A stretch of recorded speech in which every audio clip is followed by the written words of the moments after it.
जब मेरी शादी हुई थी तो उस समय मेरी उम्र 30 साल थी। ऐसा नहीं है कि लड़के नहीं मिल रहे थे, काफी लड़के मिले, लेकिन कुछ ने मुझे रिजेक्ट कर दिया और कुछ को मैंने।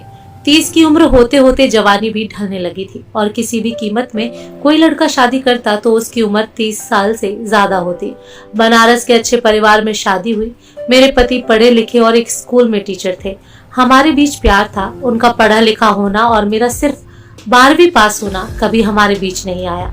चूंकि मेरा परिवार काफी बड़ा था तो सास ससुर ननद सभी थे। सारा दिन काम करने के बाद जब मैं अपनी बहन और भाई से फोन पर बात करती तो वो मुझे बोलते कि तुम अपना ध्यान दो, सिर्फ काम मत करो, तुम्हारी शादी की गई है, तुम कोई नौकर नहीं हो। और मुझे भी उनकी बातें सुनकर लगता कि ये सही बोल रहे हैं।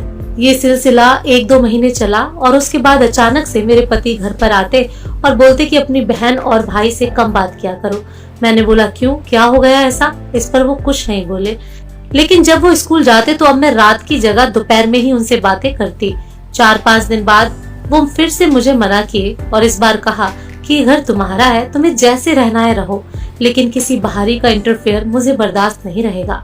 जब मैंने अगले दिन ये बात अपने भाई और बहन को बताई तो वो भड़क गए और बोले तुम बोलो तो अभी घर आके उन्हें बताते हैं। काफी भला बुरा बोला, यहाँ तक बोला कि तुम्हें कोई दिक्कत है तो आ जाओ यहाँ वापस। अगली सुबह पति ने मुझसे मेरा फोन ले लिया और बोला आज के बाद तुम अपने मायके वालों से बात नहीं करोगी। मुझे लगा कि मैंने घर पे सब बात बताई है। हो सकता हो मेरे भाई और बहन ने इन्हें उल्टा सीधा बोला हो। इसके अलावा मेरे पति ने और कुछ नहीं बोला। मेरे मायके के लोग कई बार मुझे फोन किया और जब कॉल रिसीव नहीं हुई तो उन्होंने मेरे पति के फोन पर फोन किया। उन्होंने साफ मना कर दिया कि आप लोग थोड़ा कम कनेक्शन रखिए। इतने में अगले दिन मेरे घर के लोग मेरे ससुराल आते हैं और मेरे पति और घर वालों के ऊपर चिल्लाते हैं कि पहले तो किसी ने कुछ नहीं बोला। उसके बाद मेरे पति मेरा फोन लेके आते हैं और सारी बातें जो मेरी बहन से हुई और भाई से हुई सबके सामने रिकॉर्ड किया हुआ सबको सुनाते हैं। अब मुझे पता चला कि मेरे फोन में सारी बात रिकॉर्ड होती थी, जिसे सुनने के बाद मेरे पति मुझे बात करने के लिए मना करते थे। बात और बढ़ गई। मेरी बहन ने मुझे घर चलने को कहा और बोला इन सब से रिश्ता तोड़ लो।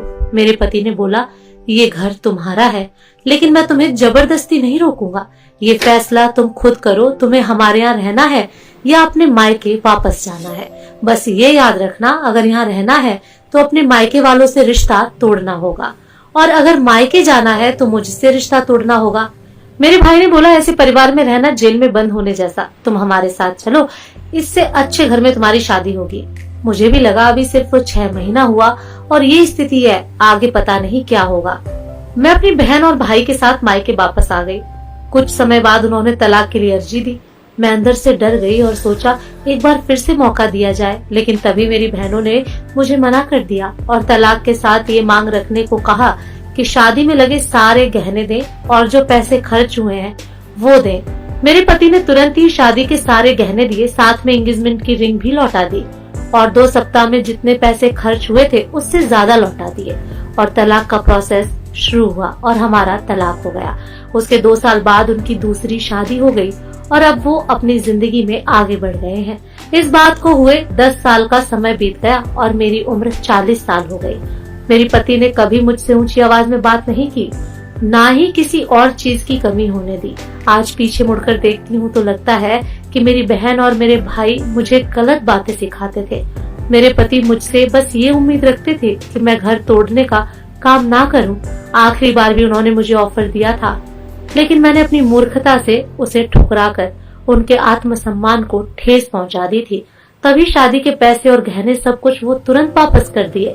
आज मैं अकेली हूँ। मेरे 2 भाई और 3 बहन हैं, लेकिन सब अपने में व्यस्त हैं। दोनों भाई अपने परिवार में व्यस्त हैं और दोनों बहनों का अपना घर है और वो बखूबी उसे संभाल रही हैं। अगर सही समय पर मैंने अपने मन की बात सुनी होती और पति की बात मानी होती तो आज मुझे ये दिन देखना नहीं पड़ता। जो लोग भी ये स्टोरी सुन रहे हैं, अगर उनकी शादी नहीं हुई है, खास तौर पर लड़कियां, तो आप एक बात याद रखिए, आपका घर आपका ससुराल है, उसे आप पहली प्राथमिकता दीजिए, क्योंकि मायका सिर्फ माँ बाप से होता है। भाई बहन आज नहीं तो कल अपने परिवार में व्यस्त होंगे और अगर आप अपने भाई बहन की बात मानकर अपना घर खुद तोड़ना नहीं चाहती हैं, तो मायके तक उतनी ही बात पहुंचाएं जितनी जरूरी हो और मायके के लोगों को भूल करके भी अपने परिवार में दखल अंदाजी ना करने दें। दोस्तों, आपको ये कहानी कैसी लगी कमेंट करके जरूर बताएं। धन्यवाद।